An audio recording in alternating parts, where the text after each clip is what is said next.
All right, so in this video, I want to talk about universal parts on folding bikes. And some bikes, I mean, a lot of bikes are really nice out there, to be honest with you. But the lack of universality with their parts is a problem. For example, Brompton, almost everything on the Brompton is, proprietary. They have a little clip on their stem, and if it breaks, it's like the only place to get it is from Brompton. So, and as long as they have them, and I understand that they do have them, I mean, you can get it, but it's not going to be quick. It's not going to be cheap. And, it just, you can't just go down the street and go get one. Whereas, in a normal bike, you need a stem. You just go down, you just go get one. Right? It's easy.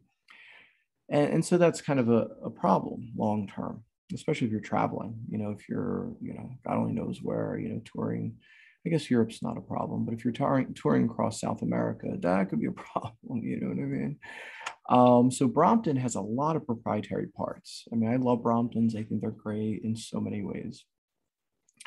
But the fact that they don't have universality with their parts is definitely an issue. So that's just a little knock. Great bike. All overall, I definitely appreciate and love them. Birdies are another one of my favorite bikes, right? I mean, those two are like my favorites, outside my own, right? But birdies are really sweet. They're very stylish. They're, fold so compact. They're really lightweight. I mean, they're a nice little bike. And when I say they're really lightweight, I understand they're a lot heavier in this generation, but back in my mind, right, in my mind, birdies are, back from like close to 15 years ago, they're really light. I was told by a customer that they actually put on a lot of weight, which, probably isn't a bad thing given that I thought they were actually a little too light, but I liked them, just to ride them around the block, it was perfect. I think they probably had some quality control issues because I just didn't think that bike at that generation at that time it was going to be too durable. You know what I mean? So I think they probably addressed that problem. Anyway, but as far as Birdie goes, proprietary parts, let's focus on that. Well, the frame obviously is extremely proprietary with the rear suspension and very smooth. I have to admit, I really like it. But the biggest thing on the Birdie is the front fork, and you will never find a front fork like the Birdie front fork ever. I mean, correct me if I'm wrong, but I've not seen one. So you're gonna have to get it from them, you know. And Brompton has really good distribution around the world. And I do understand that getting a part from Brompton will take some time. Birdie's in a different world. Birdie has done some really weird stuff. So Pacific Cycles is the owner of the Birdie brand. They're a Taiwanese company. I know the people from trade shows. They're really nice. They're good people, but they've really messed up their USA distribution like so many times over the years. It's really unfortunate. Just as it was growing and everything, they removed their distributor just before the pandemic, and he was working on with them for over a decade. And before he worked with them, they were in trouble, and so they thought they could do better. Anyway, I don't know how people get birdies in America now. I just have no idea. So, well, if you do have a birdie and you need a part like a fork, good luck, because I mean, that's going to be really complicated given their distribution issues. Yeah, their sales are not at the same level that Bromptons are, and their distribution, especially in America at this point, is, it's broken, in my opinion. Talk to them, maybe they think it's good. I don't know. But, a really, really nice guy from, I think he was around in Utah or something. He was distributing, and he was doing a great job. He would go to all the folding bike events, and I can't understand how they thought they could do better than somebody who supported and worked with them for over a decade. Moving on to other proprietary stuff. So Dahan's a really awesome company, just like the other two. I really like them. Yeah, there's only one company I don't like in my industry that, not including the low end junk, but Turn is not, definitely not a company I'm a fan of. Anybody wants to know about that, I'll definitely share. But it's, wow. That's all I'm going to say in this video. Don't want to get myself in too much trouble, this go around.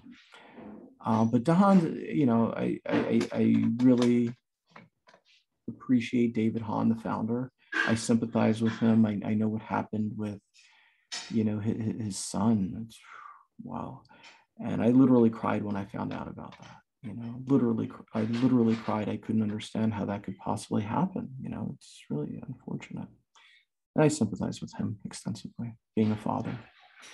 It's funny how the world goes around. But anyway, so they have some proprietary parts because that's what this video is about. It's not about family issues. It's about proprietary parts. And I'm not sure why, but they use like 74 millimeter front axles on their hubs, which actually means they also use 74 millimeter front axles on their forks. And that's a problem because if you need a front fork with a 74 millimeter axle, you're going to go to them. And I'm not going to say, but I know that the suspension forks, you know, that they have are like generally gone. I mean, you just can't get the front suspension forks with 74 millimeter axles. They're just ridiculous. And I would anticipate the forks in general would be also difficult to source. I don't think any bike shops are going to have them in stock. 99% sure of that. Maybe there's one bike shop, right? There's probably somebody who accidentally ordered one, and so he couldn't sell it, so he has it in stock by accident. I'm sure that's probably the case. But that's not a big selling product. And you know, the hubs, you know, generally if you're going to replace the wheel, you're going to need a 74 millimeter hub. That's a tough road to hoe. Just so everybody understands, 100 millimeter front axle is standard, right? So every bike you're going to see for the most part in the world has a 100 millimeter front hub and a 100 millimeter front fork. So, you know, yeah, sure, it's narrower. The fold is smaller, you know, by 26 millimeters. It's not enough. The trouble and the risk associated with sourcing parts to get that proprietary thing in there, I don't think it's worth it. I love the Han, but I'm not a fan of the 74 millimeter thing, Jing. So I definitely go the other way. You know, we have a lot of other competitors that have, you know, generally low end stuff, and I don't really consider them serious competitors. Turn, I just don't consider to be viable for like reasons that I will not discuss here. So, like, you know, to be discussed here, you have to be a competitor. You're not.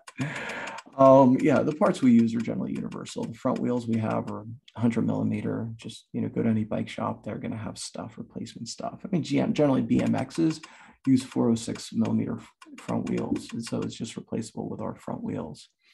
Not going to have to, you know, with the Han, I don't know what you do. I just don't know what you would do. But BMX shops would have them in stock, you know, and tires as well. And that's another thing. The Bromptons and the Birdies, they use 349 wheels, which isn't like out of the picture of a standard, but it's not commonplace, right? 406 and 305 are much more common.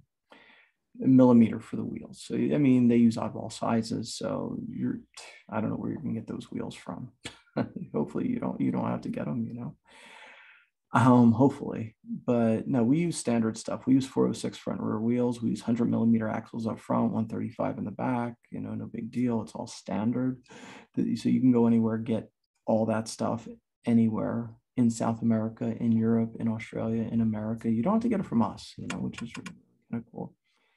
Yeah, the stems are generally threadless stems we use in this generation. So it's all standard. You just get a 1/1/8 threadless stem on a folding bike. And every other part is ridiculously standard. The handlebars, rise bars, bar ends, seat post, saddle, cranks, bottom bracket, cassette, everything we use is standard. What does that mean? That means you can just go to the bike shop up the street and they're probably going to have some parts available if you need to swap things out or upgrade or whatever.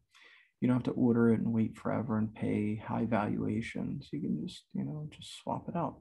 So I think it's important to have universal parts available for bikes so you can travel and not, you know, bring the kitchen sink with you just in case it breaks. You know, you don't want to bring a front wheel with you on a tour. It's crazy.